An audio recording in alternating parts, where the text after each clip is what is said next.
Welcome to MUN 101 Rules of Procedure 101. In this video, we'll go over the basic rules of procedure that help you thrive in committee.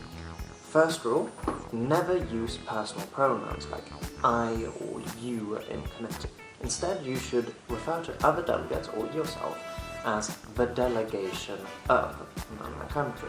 It keeps debate formal and diplomatic and saves you from your chair's wrath.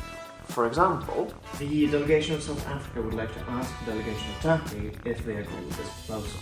Debate begins with General Speakers List, or GSL. We're allowed to discuss anything you like as long as it's relevant to the topic of your committee. Delegates are added one by one to the GSL and give their speeches in order. Throughout the session, the committee will return to the GSL, so always be ready to have something to say on it. And remember to stand up while speaking and to not use any colloquial language or swearing to keep it formal and diplomatic. When you finish your speech and you have more than 10 seconds left of your time, you have to yield your remaining time. You can yield the floor to questions from other delegates.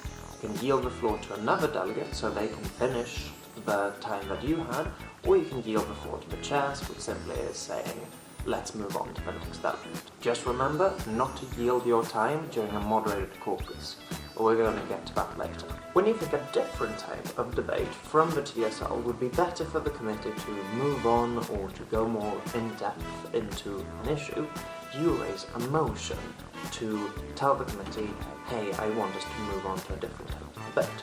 You do this by raising your placard high so your chairs can see it and telling them what the motion you are motioning for is when they give you the opportunity to speak. But more on that in the next video. Finally, let's talk about points. Points are quick ways to communicate with your chairs about things that are happening in committee but isn't necessarily relevant to the debate.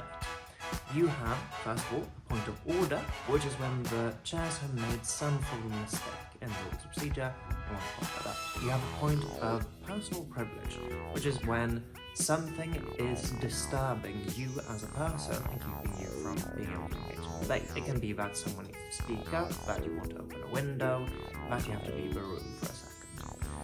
And then finally, we have a point of parliamentary inquiry, which is simply when you have a question about rules of procedure, what's happening, anything like that, and you ask a point of parliamentary inquiry. Keep these rules in mind, and you'll navigate your first conference like a pro.